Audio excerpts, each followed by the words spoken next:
Hi, Shannon Waller here, and welcome to the Team Success Podcast.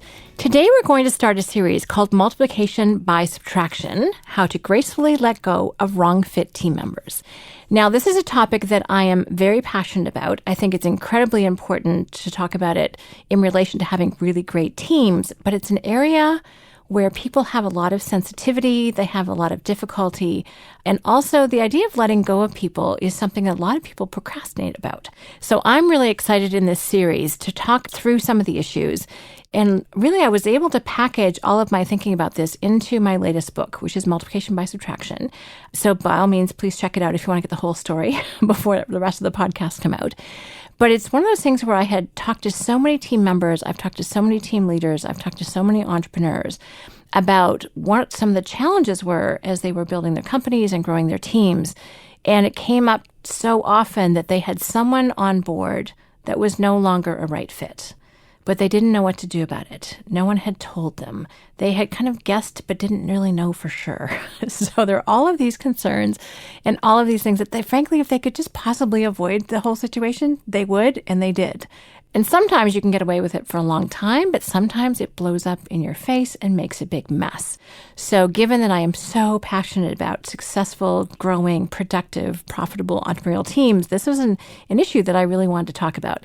And I have to say, I was incredibly inspired by a book called Necessary Endings by Dr. Henry Cloud. And you may have heard my author interview with him on the podcast series as well. I have such respect for his ideas because he really talked about how to think about endings in a new, to me at least, and really positive way. So I consider this book an entrepreneurial team version of Necessary Endings. So please go back and read the source code on that one too. But I want to get into a very specific aspect of multiplication by subtraction. So I want to define what I mean by multiplication by subtraction and then also talk about the 12 reasons why we do not take action. So 12 reasons why we don't subtract in order to multiply. As you're listening, I want you to think about, okay, which ones apply to me? Which ones have I experienced? Which ones am I watching right now other people go through? I know this is something that I think relates to all of us, mostly at work, but I think there's also some personal situations that these might apply to as well. But before we get into the reasons why, let's really define what multiplication by subtraction means. So really, it's the positive impact of saying goodbye to a wrong fit team member who is no longer thriving in your organization. So remember, it's the positive impact of saying goodbye to a wrong fit team member. And this is something that most people, when you think about it, kind of gives you a little not good feeling in the pit of your stomach. Because you know it's a concern. It's probably something, again, that you've been avoiding. So let's talk about why we avoid it. Because I actually want to kind of reassure you that there are some very good reasons why you've been putting this off. Not that it necessarily justifies not taking action now that you know, but I have a lot of compassion for why we don't take action in this really challenging situation. So reason number one is that we dread confrontation. We avoid making a decision because we're afraid of dealing with people's reactions. In business, we have lots of tasks that need to get done. We have lots of results that have to get produced. But with the exception of technology, it's people who do them. And when you know people and you know their history and you know their story and you know them as human beings, it can be a tough decision to kind of call people to account, especially if it's a long-term relationship or sometimes they're a family member. We can have a list of reasons why we hesitate to address the situation. So that's number one. Number two is tears. We really, really don't like tears. Put your hand up if that's true. And although they're rare, sometimes they are in fact unavoidable. So that may be a reason why you put off this conversation. Another one, and I hear this almost the most often, is that we think it's our fault. We think we should have done more to help that person be successful. And I know for myself in conversation, it's been, oh, I wonder if I've given them enough training. Was I clear enough in my explanation? Did I do too many drive-by delegations, which is something that we call too fast delegations at Strategic Coach? I just second-guess myself a lot. And I'm thinking, did I talk too fast? Because I move pretty quickly. Maybe they can't keep up. Maybe I've done something that's prevented their success. Maybe they didn't have the right training. Maybe someone else didn't have the time, et cetera, et cetera, et cetera. Well, I have to say, here, I really want you to trust the fact that you most likely have in fact done enough, unless you've completely ignored the person, and this is normally when you hire someone. Unless you've totally ignored them and the rest of your team has ignored them, They've been trained, they've been talked to. I'm sure you're articulate, you've been able to describe what you want. So most of the time, in fact, it's not you. So just want to give you that little bit of reassurance. The next one is really challenging, loyalty. This person's been with you for a long time, or really stuck with you during tough times. So you feel enormous loyalty to them because of their loyalty to you.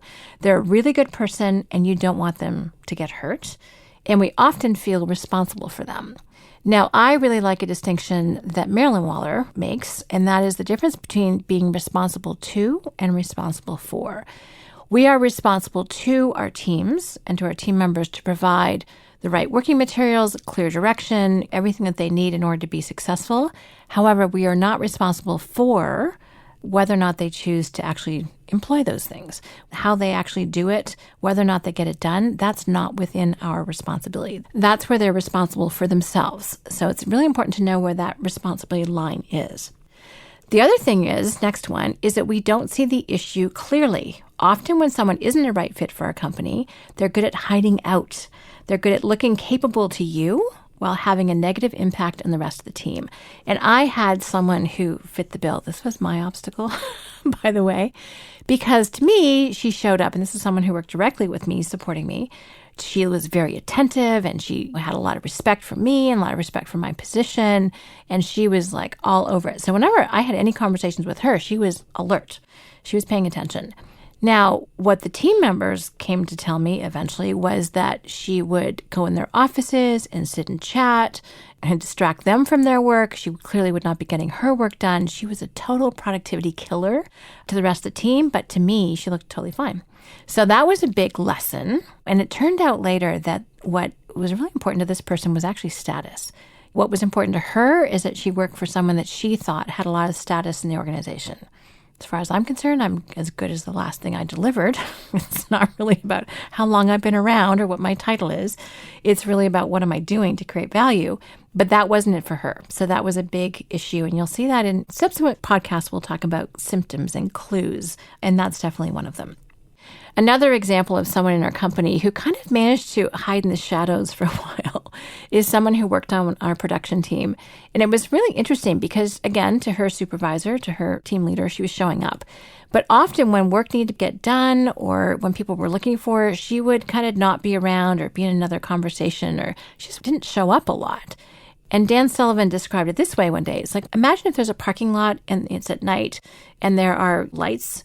This is the person that would always find the shadow and walk around it. So it took us a little while to notice that there was actually really nothing happening. So that's occasionally something that happens. But if we don't see the issue clearly, unless someone else points it out to us, then we're going to be in the dark about that. Next one is we're afraid of legal ramifications. And this is really just simply due to a lack of knowledge or not having expert advice that you've checked out yet. So we worry that if we don't execute the process properly, we could be sued. Now, I think it's incredibly wise to be worried about legal ramifications. However, this can actually be very quickly and easily alleviated by talking to a really good employment lawyer. So once you go get the information, you make a couple of phone calls, they'll tell you what the law requires. They'll tell you what your rights are. They'll tell you what the other person's rights are. And then you can make the right decision. And in a future podcast, I'm going to go through the steps, which include seeking expert counsel, in terms of if you do need to let someone go, a couple of the ways you might want to think about it. Again, always taking into account what you are legally responsible to do. I'm going to suggest that you actually do one better, but we'll get to that later. Now, another one, I've heard this a lot when I'm coaching entrepreneurs and team leaders, is that we think we need a warm body. We don't think we have the time to look for a new person to fill the role, so we live with an imperfect situation just to have someone there. If someone fogs the mirror, they qualify for the position. And we've probably been the warm body in a few roles in our lives at different times. And this one's tricky. If you're super crunched, it's really a timing issue at that point. At some point, though, this person's going to cause enough friction, enough drag, or simply a lack of growth that you will need to take action. So look at this as a very short-term temporary solution. If it goes on for months, may I say years, that means that there's another reason why you're not taking action. You probably need to take a look at that. Next one, we fear that the work will come back to us. We worry that in letting someone go, we'll be stuck with an even bigger workload. And this came directly from a conversation with a team leader. This often happens when you hire someone more senior into a position And you're like, oh, great. Now they can take care of client service. Now they can be accountable for operations. Maybe now they can be accountable for the financial accuracy of our statements. And you're like, oh, great. I don't have to do that anymore. Especially if it's not something you love to do or it's not your unique ability, something you're not passionate about. The thought of bringing it back onto your plate is abhorrent. I'm just dreading that particular activity again. So that's a very valid reason why. Mind you, if that person is causing harm, especially to your clients or to your financials, then you definitely need to take action and you are in fact the better person. So that's kind of the solution to that one.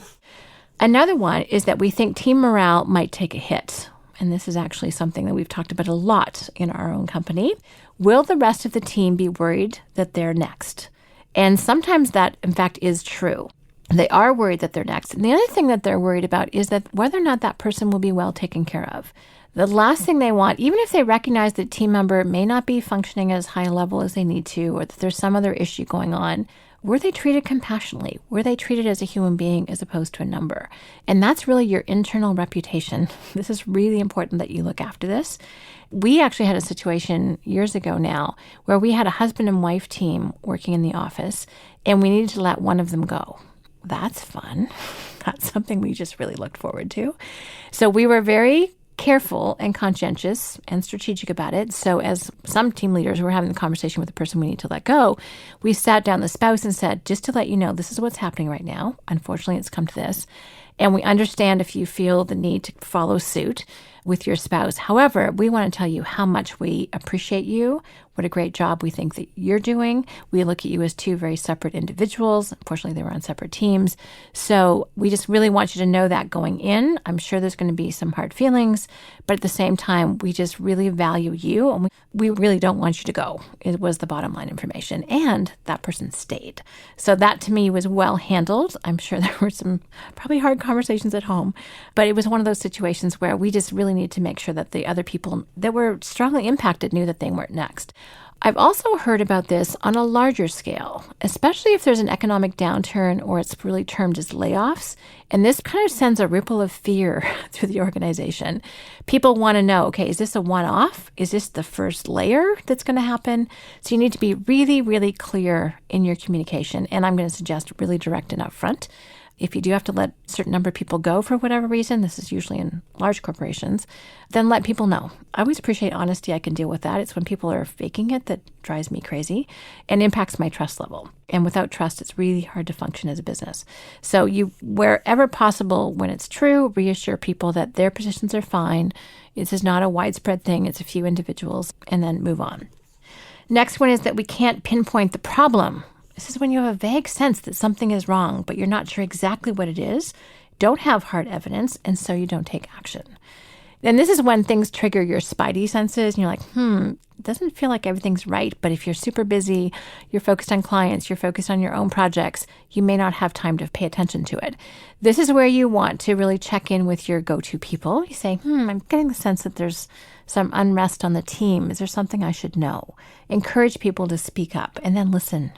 Don't argue with them when they give you information that you need. So you kind of have to go and find the information, especially if you realize, I haven't talked to this person for a while, haven't seen them for a while.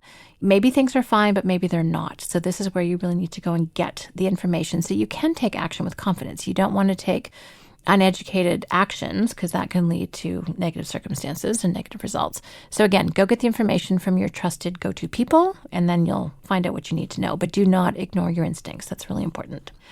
A couple more. One is that hiring is hard. Even if someone is hard to work with, we feel it would be harder to find someone else.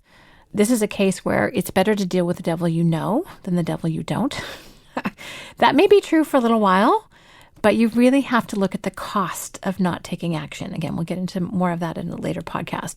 But the cost of hanging on to this person, I guarantee you, will be far greater than any challenge you will go through hiring a better person.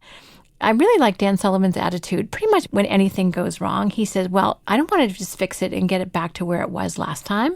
It's got to be exponentially better. So who is the very, very best person you can find? Who would be even better than you have now? What's an upgrade? And make it a situation that you get excited about rather than just, I have to replace somebody. There's no excitement or energy in that. So when you think about, okay, who would be even better? Who's my dream person in that role? That can give you some energy with which to go and be willing to hire somebody new. So the last one is the person still gets great results. Ooh, this is a challenge, especially if they are in sales, in business development. They're bringing in cash flow and revenue. It can be really, really tough. So despite their bad behavior, they're productive and bringing in revenue. That's a challenging situation. And I actually quantify it in the book because it's hard to let go of cash. It's hard to let go of revenue. But again, sometimes you need to look at the cost. Can you counsel them out of their bad behavior? Is that person manageable? Are they in fact coachable? Or are they so wedded or married to their bad behavior that then it infects the rest of the team, and then that bad behavior is really okay for anyone to do? One of the ways to kind of think through this one is, what if everyone did it this way? Or 5 years from now, am I going to be really happy that I let this happen? Clearly, the answer will tell you what you need to do next. So these are really the 12 reasons why we don't take action. You may be able to, in fact, add to the list. And I'm going to suspect that most of your objections or most of the issues you've dealt with fall into or under one of these 12. So I hope this list has been enjoyable for you to listen to. Yes, you may have cringed a little bit if they hit too close to home. But I think it's really important to both appreciate that often there are some very good reasons why we put off making these tough decisions. Maybe we don't have enough information. Maybe there's information we need to go and get, for instance, legal counsel. So I think, if we really appreciate that there are some valid, legitimate reasons, that once you know what they are, once you know why you haven't taken action, then you can figure out what to do. So later in the series, we'll get into what to do, how to identify it, the causes and the symptoms, common scenarios, all that kind of good stuff. But in the meantime, I hope you really have resonated with this list of why we don't take action. So thank you so much for listening. If you have any questions or comments, please let us know at questions@strategiccoach.com. And as always, here's to your team success. Hi, Shannon here, and thank you very much for listening. If you like what you heard today, please take a moment to rate the Team Success podcast on iTunes. And we'd love it if you'd share the podcast with anyone else who could benefit. If you're interested in learning more about the Strategic Coach program for entrepreneurs, visit us at strategiccoach.com or the Strategic Coach channel on YouTube. For free downloads and more team success strategies, visit teamsuccesshandbook.com.